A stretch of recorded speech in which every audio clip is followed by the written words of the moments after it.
If you're tired of bad news, if you need some positivity, if you want to support small businesses, then welcome to Happy, Grateful, Blessed with Kaysville's own mayor, Tammy Tran.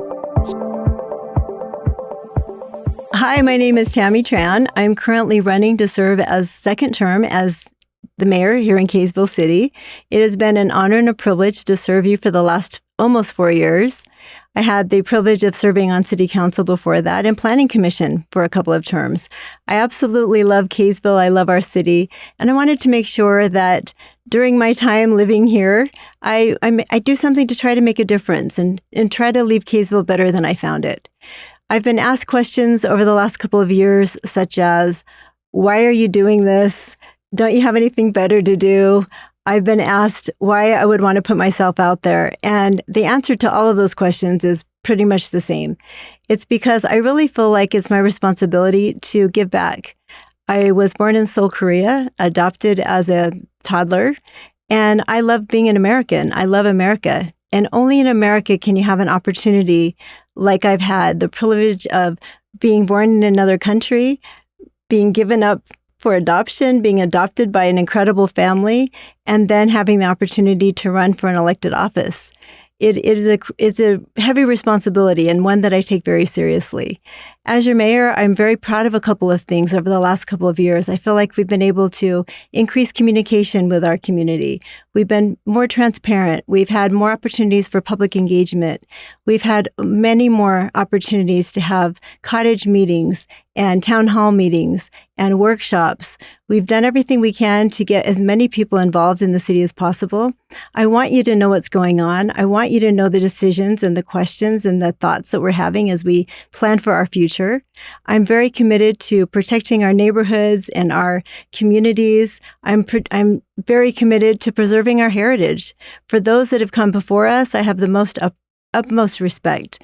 Kaysville is a community where we've had people that have lived here for generations and generations, and they've built our city.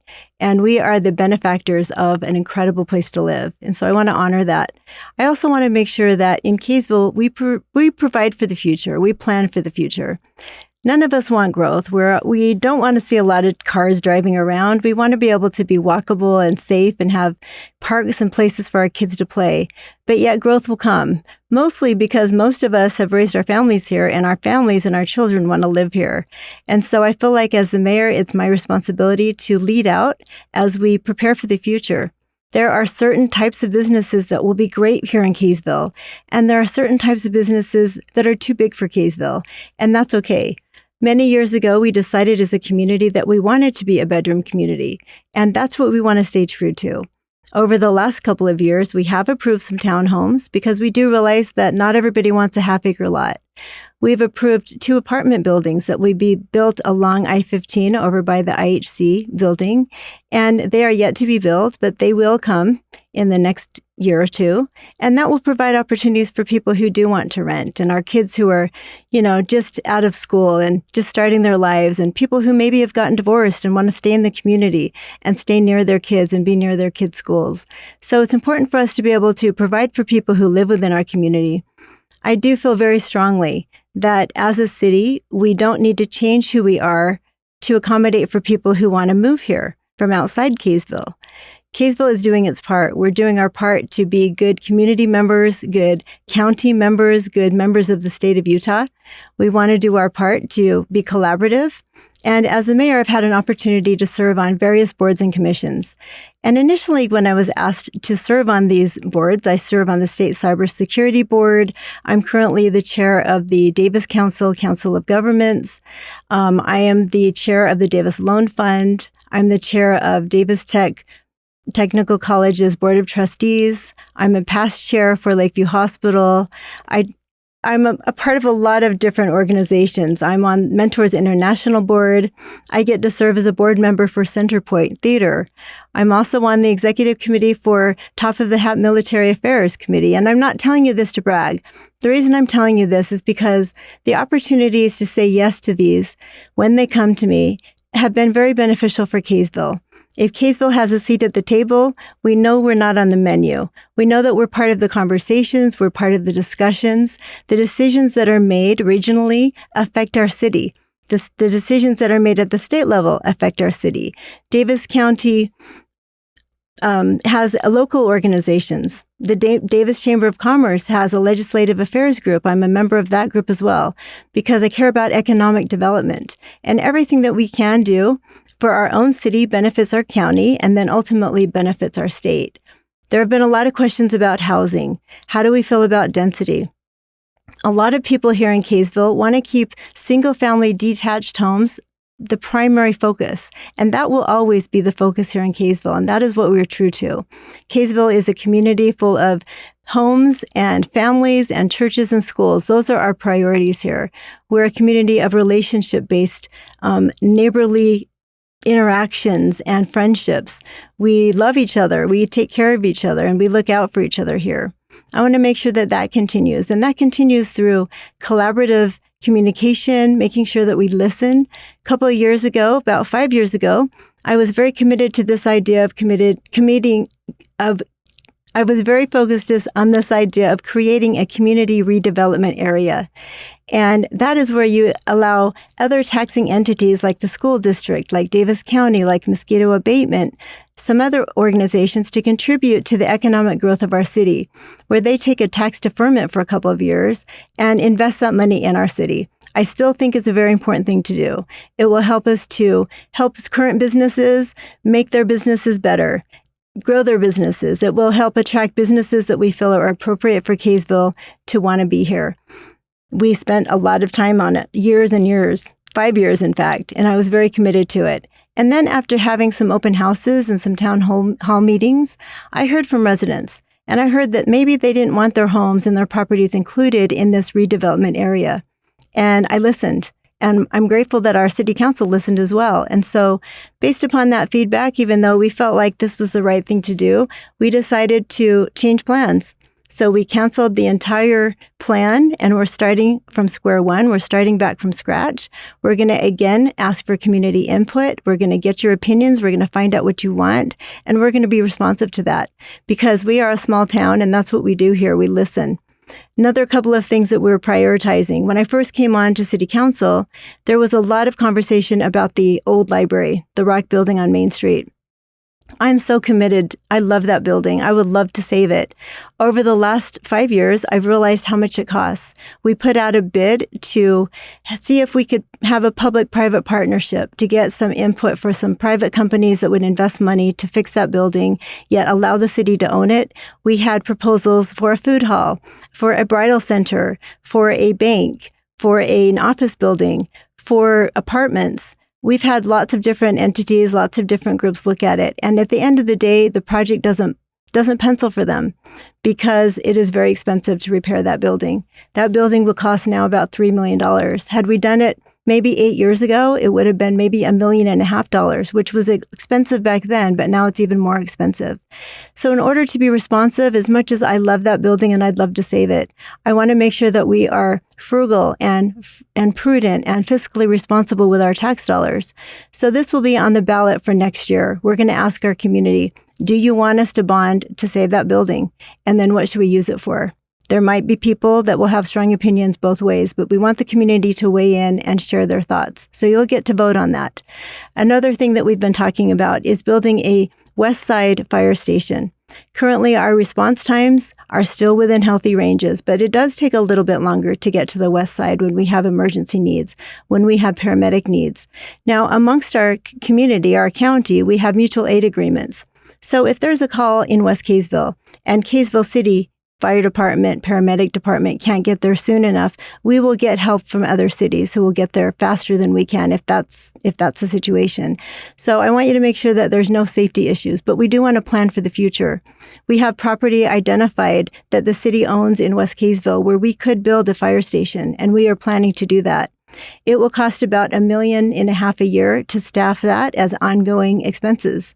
That means we'll have to buy personnel, we'll have to have equipment, we'll have to have the facilities there, and we'll have to man that facility. So that will also be on the budget or on the ballot for next year. So we're going to let our community decide. And that's a project that even if approved, won't be built for another couple of years. We've talked to other cities about creating a fire district There are districts around us, and we've come to the conclusion that perhaps it's not the best interest in Kaysville because it might increase costs overall. We have our own fire department. We are state of the art in Davis County and really in the state of Utah. We have an outstanding paramedic team. We have outstanding equipment. We are the envy of other communities because we pay attention to public safety here and we prioritize that. And so these are some of the things on our mind. As you look around Kaysville, hopefully you've been excited about some improvements. We have 2 new traffic lights. We have new roads. We have new businesses that are being built. When we talk about redevelopment, it doesn't mean tear everything down and start over.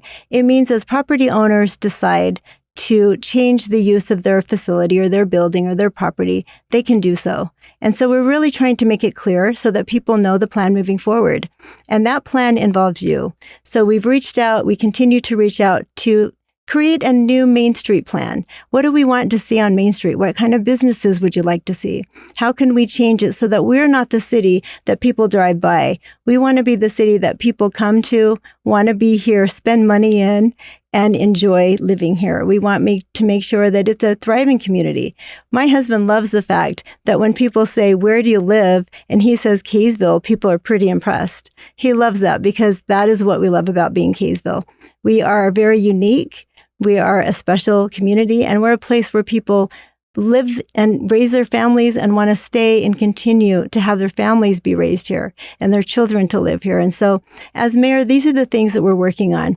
We just recently approved the building and the bonding for a field house. Now that's in partnership with Davis County School District. A couple of years ago, about 12 years ago, we had an opportunity to team up with the school district to build a gym space at Centennial Junior High. The decision was made then to not do that. Well, now fast forward, it's a lot more expensive. But this is the last chance that Kaysville City will have to have a field house. And a field house is not going to just benefit the school-age children who are going to play basketball. It will benefit the whole community. A field house is a place where we'll have recreation programs. We'll be able to have adult volleyball, adult basketball. It will have an indoor track. It will have fitness classes, yoga, meditation classes. We could have art classes there. It's just a way for us to be able to team up with the school district to be able to accomplish something that we need that we don't have to pay for by ourselves. And so as we're making these decisions and we're having these discussions, I want you to know that we do so very deliberately with as much input as possible. Recently, Kaysville City did approve a tax increase. Now, we were one of the 39 cities throughout the state that were denied that tax increase based upon a change in the state law. This was not our fault. We followed the rules according to what we knew. The county had some notification things that should have happened that we weren't aware of. And then there were some formalities. For example, one of the rules was that the tax public hearing, truth and taxation public hearing, was supposed to be held after the city council meeting. Well, we held it first as a separate meeting and then had city council meeting because we felt that it was in the best interest of people who are interested in truth and taxation to be able to show up and not have to wait for the entire meeting before having that meeting. We wanted to be aware of your time and respectful of your time. And that's how we've done it in all the previous years we've had truth and taxation throughout the history of Kaysville. The other change to the rule was that during the Truth and Taxation meeting, the cities are now required to talk about other cities and what they're doing in terms of truth and taxation. That is something that we weren't made aware of. And so it created a deficit of $1.7 million in our budget because now we are not able to have that tax increase. But fortunately, because Kaysville is very fiscally responsible, we have a healthy fund balance, meaning a healthy rainy day fund. And so we're able to take that $1.7 million from our savings, and we're still going to be able to complete the projects that we were working on and had planned for next year. We'll still be able to prioritize safety. We're still able to hire a new sergeant. We're still able to have the field house. We're still able to increase raises and cost of living expenses for our employees so that we make sure that we take care of the people who are taking care of us. And that is all because we've been very responsible as we've managed the budget. We will continue to be mindful of it. We'll continue to be strategic as we plan. But these are some of the things that people have asked me and had questions about. And during our Meet the Candidate events that we've had, we haven't had an opportunity really for the public to ask questions. So I'm posting this. I hope that in your comments, you ask me questions. I will do my best to respond to them. If I don't get them answered fast enough, please text me. My number is 801-499-2379. The whole state has my phone number, and you're welcome to call or text. I want to make sure that I'm responsive to you. As your mayor, I hope that you'll be able to trust me for a second term. I hope to win your support and your vote, because it takes several years to create strong relationships within our community and within our region and within our state. And I've worked really hard to be able to have a seat at those tables and to get to know people who are decision makers that affect our city. And now that I have those relationships established, I feel like I'll be able to continue to fight for you.